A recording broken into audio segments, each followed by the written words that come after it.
बिस्मिल्लाहिर्रहमानिर्रहीम my dear students. और you know very well कि हम कंप्लीट कर चुके हैं process of light friction and we knew the products of light friction. One of them was ATP and other was NADPH2, that is reduced NADP. And you know these are the basically what chemical energies, and today we want to understand how to convert, how to use this particular energy to synthesize glucose. And you know very well हमने बहुत बार discuss पहले किया है कि इस particular reaction को हम dark reaction बोलते हैं, राइट. आए हम इस पर्टिकुलर डार्क रिएक्शन की सारे के सारे फीचर को स्टडी करने के लिए move to the whiteboard. Yes my dear students, we want to understand first dark reaction. सबसे पहले हम देखेंगे कि इस पर्टिकुलर डार्क रिएक्शन की अकरेंस कहाँ है. बहुत दफा डिस्कस हुआ आप लोगों से, लेकिन चूंकि मेरे फ्राइज में शामिल है कि मैं आपको अपने कॉन्सेप्ट के साथ साथ लेके चलूँ, तो आपको याद है कि ये मैंने ड्रॉ किया था व्हाट, क्लोरोप्लास्ट.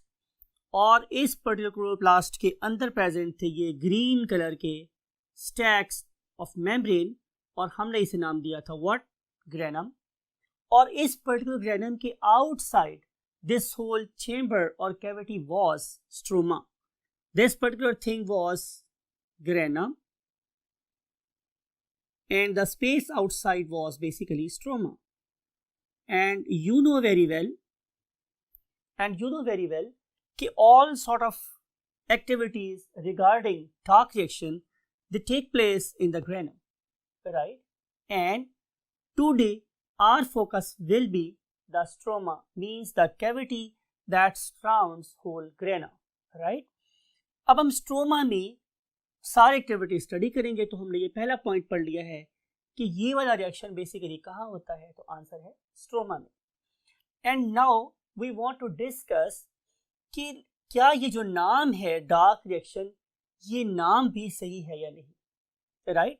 तो पहली बात तो स्टूडेंट्स, एक मैंने आपको कल भी डिस्कस किया था कि मत सोचे, नेवर कंसिडर कि रिएक्शन सिर्फ एब्सेंस ऑफ लाइट में होता है.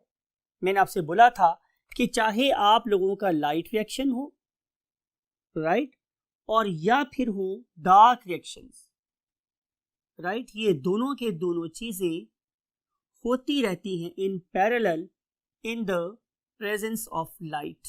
रोशनी की मौजूदगी में ये दोनों रिएक्शन होते रहते हैं, राइट. लेकिन इंपॉर्टेंट बात ये है कि during the course of presence of light हमारी बैटरीज चार्ज होती रहती हैं, और उनके रिजल्ट में एटीपी भी प्रोड्यूस होता है और NADP व्हाट, रिड्यूस्ड भी प्रोड्यूस्ड होता है, राइट. और ये वाली दोनों चीजें क्या है, केमिकल एनर्जी. और अगर ये during the presence of sunlight ज्यादा बन जाए, और जो कि बनती हैं, तो फिर सनसेट के बाद भी ये रिएक्शन चलता रहता है. तो चूंकि ये वाला रिएक्शन सनसेट के बाद भी हो सकता है, इसीलिए हम लोग इसे डार्क रिएक्शन बोलते हैं. Otherwise it is a very silly approach to call it a dark reaction. याद रखना है स्टूडेंट्स आपने कि इस डार्क रिएक्शन हम इसको सिर्फ इसलिए कहते हैं कि ये सनसेट के बाद भी हो सकता है. देखिए मैंने कितनी फोकस करके जोर लगा के आप लोगों ने टर्म बोली है, भी हो सकता है, राइट. अब एक बात और लिखते हैं, आप लोगों की एक टर्म और इस्तेमाल करती है. वो टर्म क्या है students, light independent reaction. Light independent reaction. अब जरा बात इसको भी जरा गौर से सुनिए आप लोग. ये भी एक इंतहाई सिली टर्म, सॉरी टू से मैं बाबा ये टर्म यूज कर रहा हूं, लेकिन ये बिल्कुल एक इलॉजिकल सी बात है. मैंने लिखा है वहां पे कि नेम के अंदर लॉजिकली ये बात ठीक है नहीं, बिल्कुल इलॉजिकल टर्म इस्तेमाल होती है. बिकॉज कि जो डार्क रिएक्शन है वो किस पे डिपेंड कर रहा है, डेफिनेटली वो डिपेंड कर रहा है एटीपी पर और NADP पर, राइट. अब अगर लाइट ही नहीं होगी तो बताएं क्या एटीपी बनेगा और क्या NADP रिड्यूस होगा, तो आंसर इज नो. तो इस लिहाज से भी इस पर्टिकुलर रिएक्शन को लाइट इंडिपेंडेंट रिएक्शन कहना इज अ फैलेसी, मींस एक गलत चीज है. लेकिन मैं ये कोशिश करूंगा कि मैं डार्क रिएक्शन की बजाय इस पर्टिकुलर रिएक्शन को सिर्फ और सिर्फ एक ही नाम से पुकारूं. वो क्या नाम है तुम्हारा वाली बात है, आंसर इज केल्विन साइकिल. मैं इसे केल्विन साइकिल कहना प्रेफर करूंगा as compared to the using term what dark reaction, right. अगली बात ये है स्टूडेंट्स कि चूंकि ये एक साइक्लिक प्रोसेस है, हम मूव कर गए हैं इस पॉइंट से इस पॉइंट पे, mean now we want to discuss the steps. तो अगर मैं स्टेप्स की बात करूंगा स्टूडेंट्स, तो उस पर्टिकुलर रिएक्शन में एक स्टेप नहीं है बल्कि बहुत सारे स्टेप्स। और इंपॉर्टेंट बात यह है कि ये सारे के सारे स्टेप्स एक साइकिल में कंप्लीट होते हैं, लिहाजा हम इसे क्या बोलते हैं, it is a cyclic process, cyclic process. और आपको पता है कि साइकिल कंप्लीट तब होगा कि जब मैंने किसी भी चीज को एक खास पॉइंट से शुरू किया तो उसे वापस लाके उसी पॉइंट पे छोड़ दूं, कि हर एक एथलीट उस पर्टिकुलर बार को अगले एथलीट के हाथ पे देगा तो ही रनिंग स्टार्ट करेगा। Same is a case here, cyclic process में every product is a reactant for the next step, ठीक है। और इसका मतलब ये होगा कि जब सारा रिएक्शन कंप्लीट होगा तो इस पर्टिकुलर रिएक्शन का एंड प्रोडक्ट अगले साइकिल का क्या हो जाएगा, रिएक्टेंट हो जाएगा। तो साइक्लिक प्रोसेस में हमेशा यही बात अपने माइंड में रखनी है कि every product is a reactant for the next step. मैं दोबारा रिपीट कर रहा हूं, every product is a reactant for the next step. और ये काम हमेशा साइक्लिक वे में चलता ही रहता है, इसलिए हम इसे क्या बोलते हैं कि it is a cyclic process that involve many steps. अब अगली बात ये स्टूडेंट्स वो कि इस पर्टिकुलर स्टेप में क्या मैंने बोला था, रिएक्टेंट कौन है, product of the last step. और ये साइकिल, ये प्रोसेस चलता ही रहता है। अब हम देखते हैं स्टूडेंट्स कि इस पर्टिकुलर साइक्लिक प्रोसेस को किसने, कब और कैसे डिस्कवर किया। तो आंसर इज, इसके डिस्कवर करने वाले के नाम था students Melvin Calvin. Melvin and Calvin, remember these are two different scientists working independently into different labs, but the major contribution was from Kelvin. Therefore, we love to say it as Kelvin cycle. अब ये जो Kelvin था students, ये basically student था Manchester university United kingdom का। He was basically student of Manchester university. और इस particular Manchester university में उस वक्त की एक बहुत ही लेटेस्ट टेक्निक इस्तेमाल कर रहा था ये, और उस पर्टिकुलर टेक्निक का नाम था क्रोमेटोग्राफी, पेपर क्रोमेटोग्राफी। और इस पर्टिकुलर टेक्निक में वो क्या करता स्टूडेंट्स, डिफरेंट किस्म के केमिकल्स को on the basis of molecular mass एक पेपर के ऊपर सेपरेट करता, फिर उनको आइसोलेट करता और फर्दर उसके ऊपर रिसर्च करता, राइट। अब इस पर्टिकुलर ऑर्गेनिज्म ने, I am talking about kelvin, he was basically using an organism, and you no, आपने पढ़ा हुआ है इसको, मैंने पढ़ाया हुआ है आप लोगों को, कि that very organism was chlorella. And I think अगर आपकी याददाश्त काम कर रही है तो आपको ये बात बिल्कुल याद है कि ये जो ऑर्गेनिज्म है क्लोरेला, राइट, ये बेसिकली क्या है, एक यूनिसेलुलर एल्गी है, यूनिसेलुलर एल्गी है, राइट।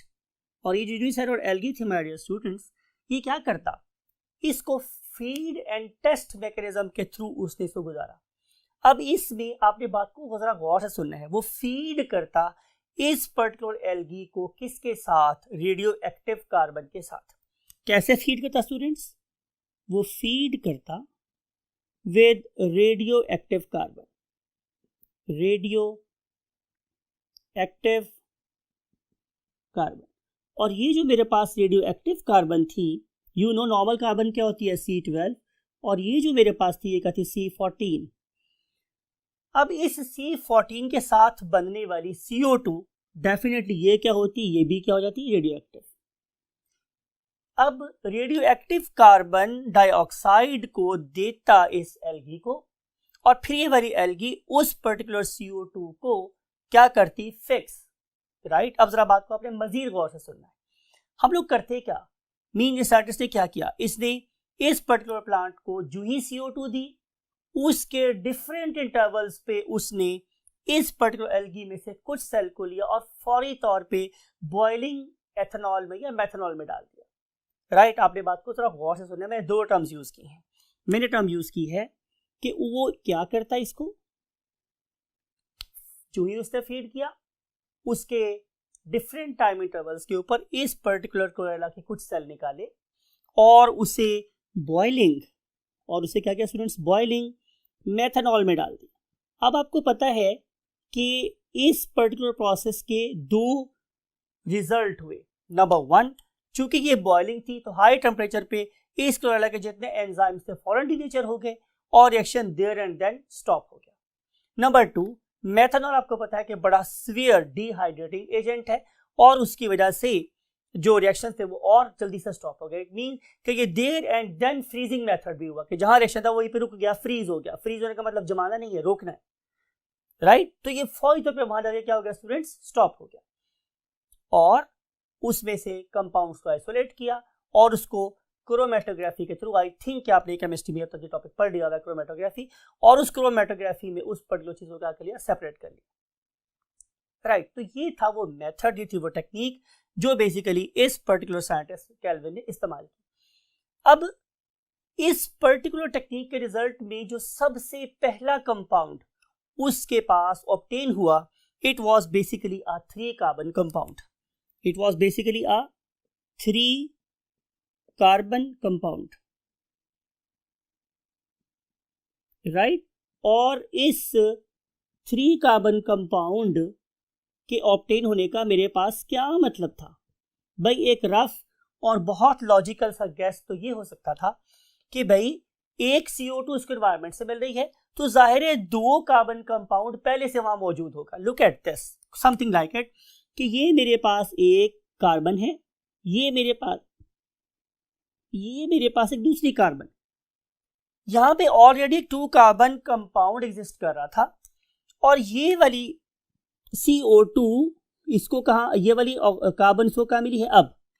तो हमारा पहला परसेप्शन ये था कि इस पर्टिकुलर मेल्विन केल्विन का एंड प्रोडक्ट वो बेसिकली क्या है, एक 2 कार्बन कंपाउंड है, या ये कह लें कि CO2 का एक्सेप्टर एक 2 कार्बन कंपाउंड है। लेकिन ये चीज बाद में गलत साबित हुई कि जब उसे डिफरेंट इंटरवल्स के ऊपर इस पर्टिकुलर एक्सपेरिमेंट को टेस्ट किया तो पता चला कि बेसिकली मेल्विन केल्विन साइकिल का and product means next cycle का प्राइमरी रिएक्टेंट, मैं फिर रिपीट कर रहा हूं, लास्ट साइकिल का एंड प्रोडक्ट और अगले साइकिल का रिएक्टेंट, पहला रिएक्टेंट, वो बेसिकली एक 5 कार्बन कंपाउंड था।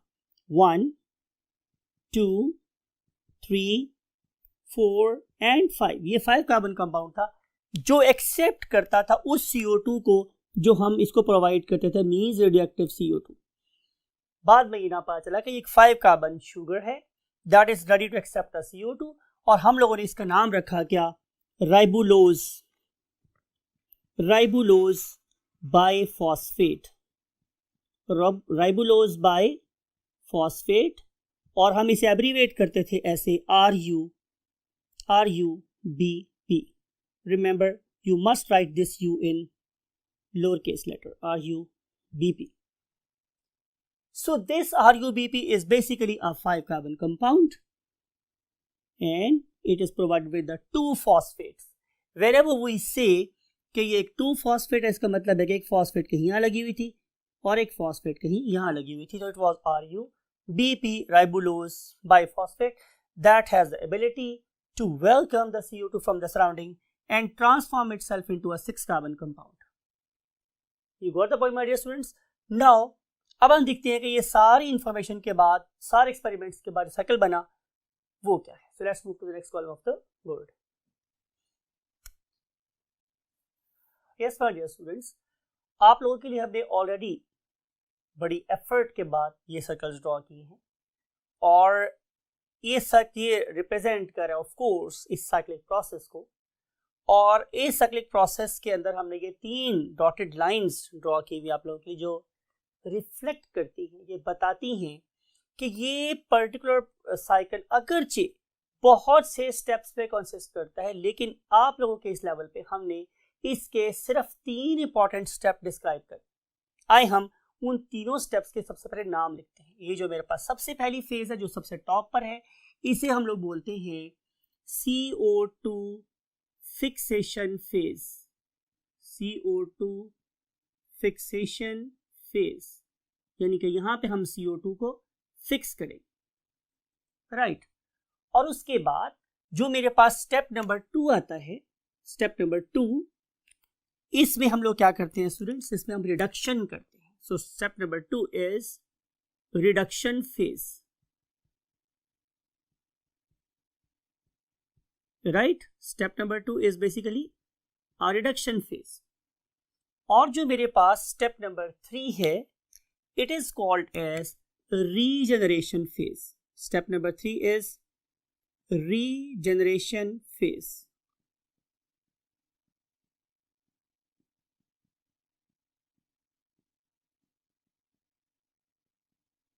राइट। तो ये टोटल मेरे पास 3 फेजेस हो गए। अब सबसे पहली बात हमें अंडरस्टैंड करनी है कि CO2 फिक्सेशन से क्या मुराद है। डिस्कस किए मैंने आप लोगों के साथ पहले, I know, but I want to revise it to hammer the same term in your brain again and again. It is called brainstorming. और CO2 फिक्सेशन से मुराद मेरे पास ये है कि ये CO2 एक इनऑर्गेनिक मॉलिक्यूल है, लेकिन जब ये वाला इनऑर्गेनिक मॉलिक्यूल किसी ऑर्गेनिक मॉलिक्यूल का पार्ट बन जाएगा तो हम इसे बोलेंगे कि CO2 फिक्सेशन हो रही है। अभी हमने प्रीवियस कॉलम में ये बात अंडरस्टैंड की कि इस पर्टिकुलर साइकिल का जो एंड प्रोडक्ट है, end product that is forming somewhere here, इस स्टेप की बात करूं, यहां जो बन रहा है almost at this particular moment, it is called as what, RUBP, RUB and P।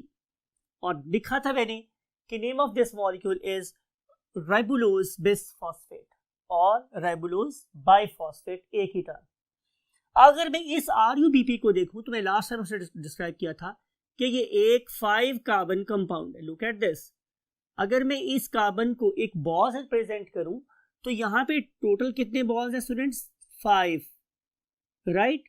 और इन पर्टिकुलर 5 बॉल्स के दोनों एंड्स पे क्या अटैच है, एक फॉस्फेट, एक फॉस्फेट यहां अटैच है और एक फॉस्फेट यहां अटैच है। इस particular and product of cyclic process का नाम क्या है, राइबुलोज बिसफॉस्फेट, राइबुलोज बाय, चलिए बाय ही याद रखिए, बुक में आपके बाय लिखा हुआ है, तो बाय फॉस्फेट, तो राइबुलोज बाय फॉस्फेट, RUBP।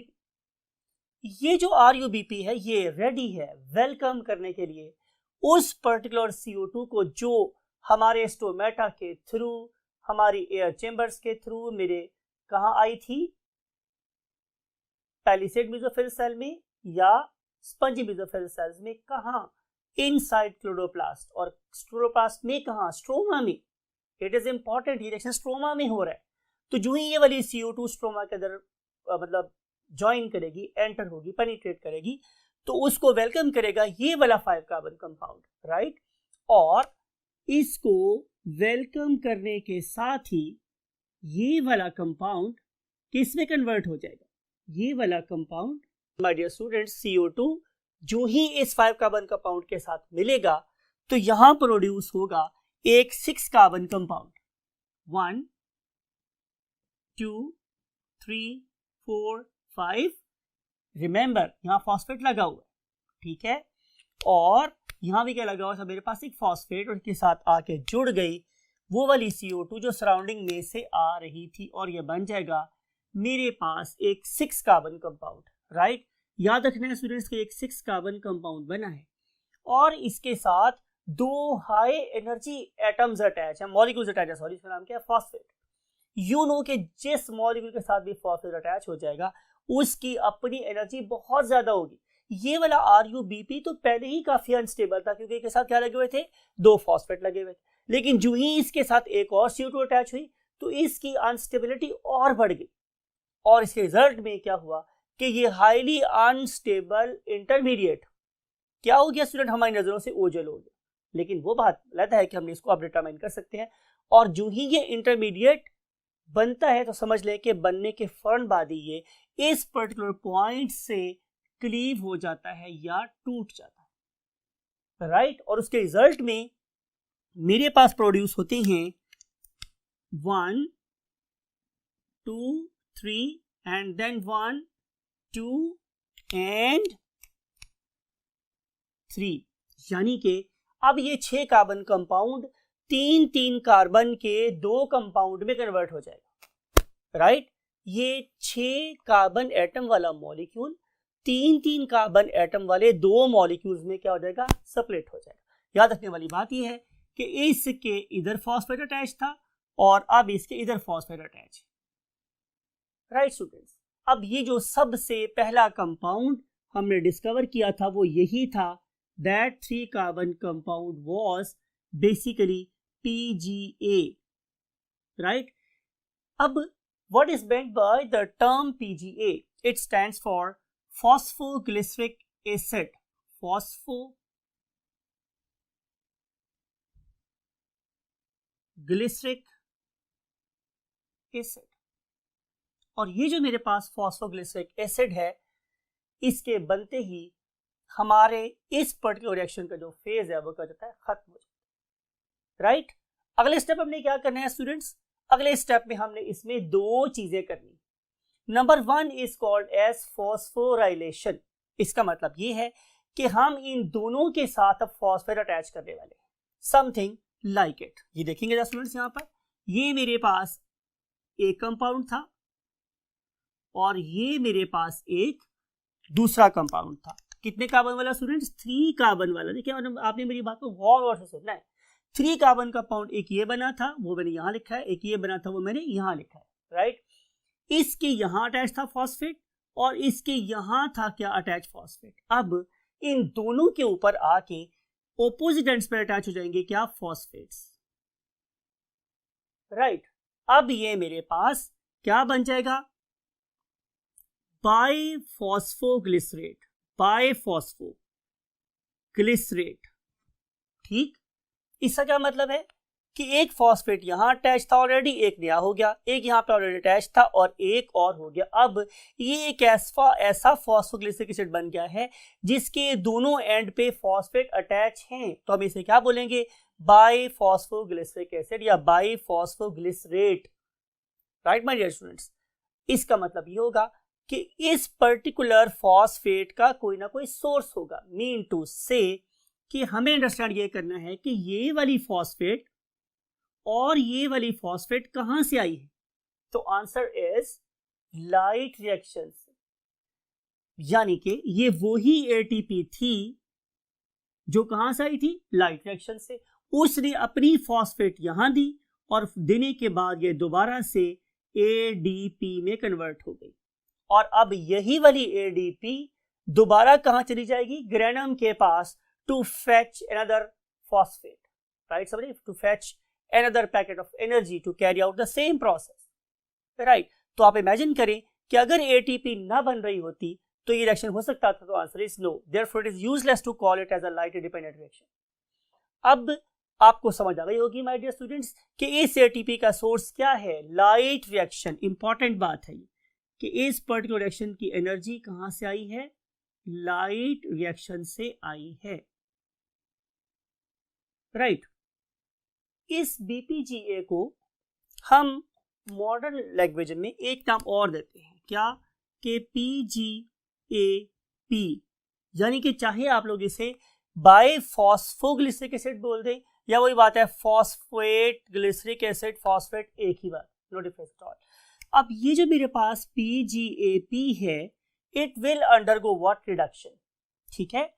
और जब हम इसकी रिडक्शन करना चाहेंगे तो जाहिर है मुझे किसी रिड्यूसिंग एजेंट की जरूरत पड़ेगी और वो जो रिड्यूसिंग एजेंट है वो कहां से आ रहा है स्टूडेंट्स, जाहिर है लाइट रिएक्शन से, मीन टू से NADPH2 साहब यहां पर आएंगे, वो हाइड्रोजन इसको दे देंगे, तो जाहिर है ये ये PGAP अब क्या हो जाएगा, रिड्यूस, और ये क्या होगा, ये ऑक्सीडाइज हो जाएगा और इसके रिजल्ट में ये वाला रिड्यूस्ड NADPH2 किस में कन्वर्ट हो जाएगा, खाली NADP में कन्वर्ट हो जाएगा और इसके साथ हम लिखते हैं वर्ड ऑक्सीडाइज्ड, राइट।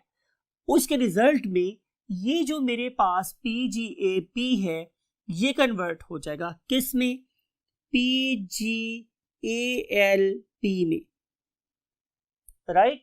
यानी कि ये मेरे पास सेम कंपाउंड है, लेकिन अब ये किसी एसिड से किसी एल्डिहाइड में कन्वर्ट हो गया है, फॉस्फोग्लिसरल्डिहाइड फॉस्फेट, राइट। या आप इसे कह सकते थे बाइफॉस्फोग्लिसरल्डिहाइड, राइट। और अगर मैं इसको ड्रॉ करूं तो डियर स्टूडेंट्स, इसमें there is no change except the addition of what, hydrogen. तो चूंकि वो हमारे इस वक्त इस पर्टिकुलर स्कोप से बाहर है, तो मैं इसको एज सच ड्रॉ कर देता हूं जैसे कि मैंने इसको पहले ड्रॉ किया था। सिर्फ आपने याद ये रखना है स्टूडेंट्स कि ये अब एसिड नहीं रहा, ये एक प्रॉपर क्या बन गया है, एल्डिहाइड, राइट।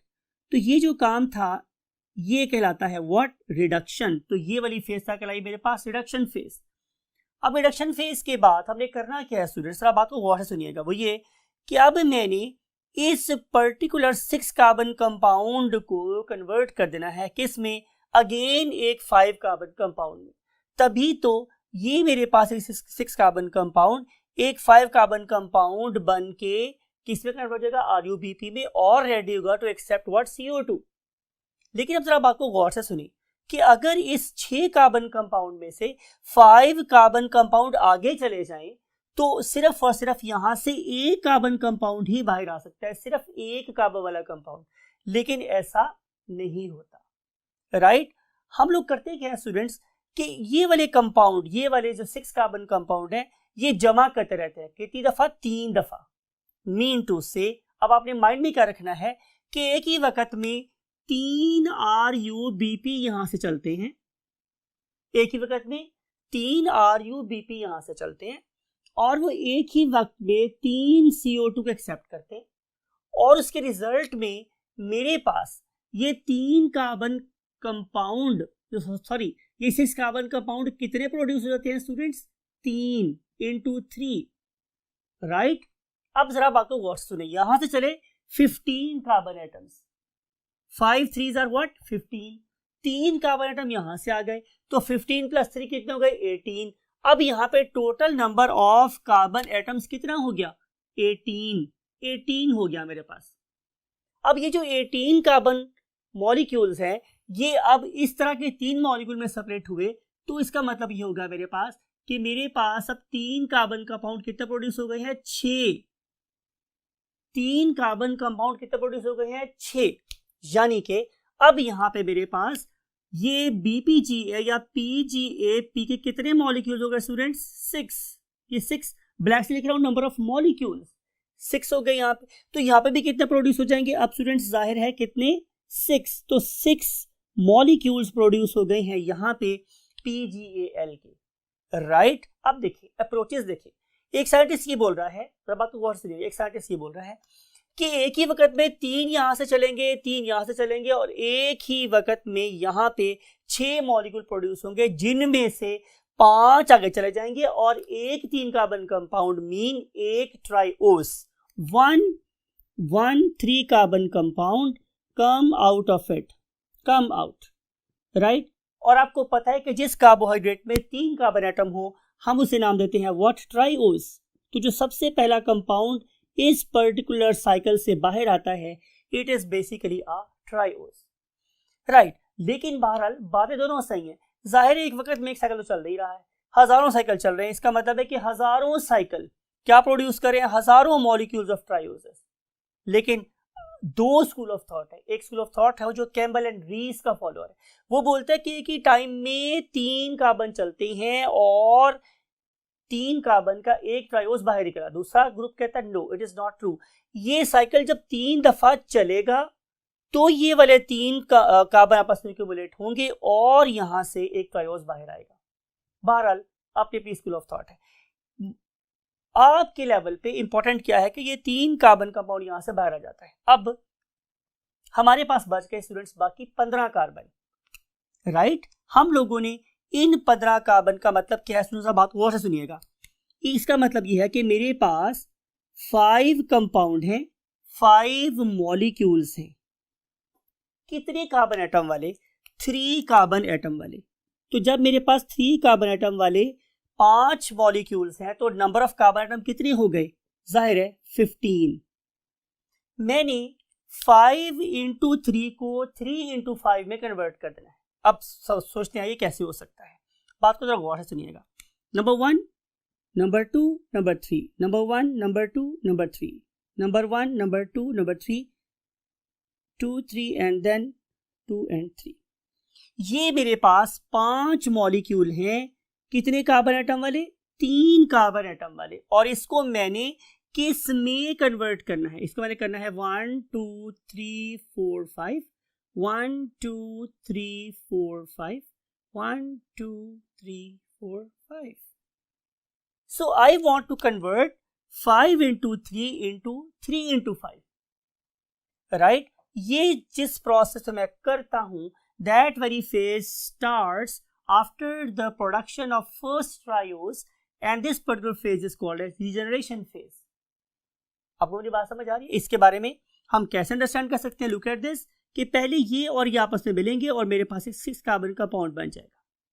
ये वाला 6 कार्बन कंपाउंड जब इस वाले 3 से मिलेगा तो मेरे पास एक 9 कार्बन कंपाउंड बनेगा। अब ये जो 9 कार्बन कंपाउंड बना है उसमें से पहला 5 कार्बन कंपाउंड निकल जाएगा और बाकी बच जाएंगे मेरे पास 4 कार्बन एटम। अब ये वाले 4 कार्बन एटम जब इस पर्टिकुलर 3 से मिलेंगे तो बन जाएगा मेरे पास का एक 7 कार्बन एटम, राइट? अब ये वाला 7 कार्बन एटम फिर सेपरेट होता है into 2, mean second 5 carbon atom वो भी यहां जा रहा है समवेयर हियर, और बाकी बच जाएंगे मेरे पास क्या? 2 carbon atom.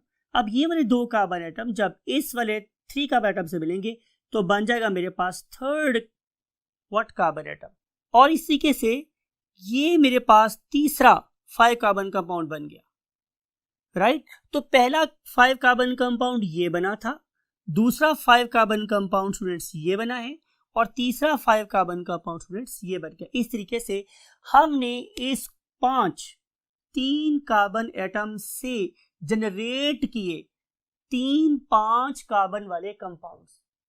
Hence we have converted 5 PGAL molecules into 3 ribulose bisphosphate molecules, right? अब इस सारे रिएक्शन में जो हमने भी यहाँ पे स्टूडेंट डिस्कस किया है कि हमने किस तरीके से इन मॉलिक्यूल्स को 3 कार्बन मॉलिक्यूल्स को 5 कार्बन मॉलिक्यूल्स में कन्वर्ट किया। ज़ाहिर इसके लिए में चाहिए एनर्जी, और वो जो एनर्जी है डेफिनेटली उसका सोर्स अगेन मेरे पास क्या है? ATP।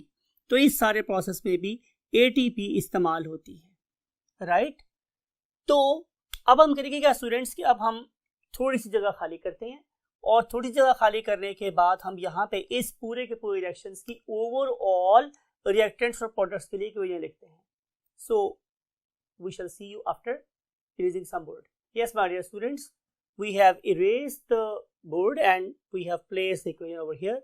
और ये सारी इक्वेशन मुझे क्या बता रही है कि एक ही वक्त में जो रिएक्टेंट्स मुझे चाहिए हैं वो 3 कार्बन डाइऑक्साइड मॉलिक्यूल चाहिए, and then we have to use 6 NADP, 6 over here, because एक दफ़ा के लिए मुझे 1 चाहिए था, जब ये 6 टाइम चलेगा तो मुझे यहाँ पे ये 6 चाहिए हैं, तो 6 NADP चाहिए, और मुझे 9 ATP मॉलिक्यूल चाहिए बिकॉज के 6 ATP यहाँ इस्तेमाल हुए थे और 3 ATP यहाँ इस्तेमाल हुए थे, टोटल मुझे 9 ATP चाहिए। तो जब सब चीज़ें इकट्ठी हो जाएंगी तो रिजल्ट में I will be able to construct 1 triose and the products will be definitely 9 molecule of NADP, right? And then 9 molecules of what? Definitely ADP plus PI, ADP plus PI, and finally the 3 molecules of what? Water. इस तरीके से my dear students हमारे क्या complete हो जाते हैं? ज़ाहिर है लाइट रिएक्शन, और हमारे क्लोरोप्लास्ट के अंदर क्या प्रोड्यूस होता है? Definitely trioses, and you know very well कि जब different trioses they combine together they give rise to hexoses, and different hexoses can combine together to give rise what disaccharides, and different disaccharides can combine together to give the polysaccharides. तो इस तरीके से मैं उन्हीं molecule से फिर amino acids और फिर उन्हीं मॉलिक्यूल्स में से व्हाट फैटी एसिड भी बना सकता हूँ। So this is how this particular plant is producing various type of foodstuffs for us. Take very good care of yourself and your great parents, and particularly your time. It is also very important कि आप अपने हर एक लम्हे के 1 minute को गौर से पढ़ें और try to achieve your goal in the life. May Allah help you a lot. Allah Hafiz.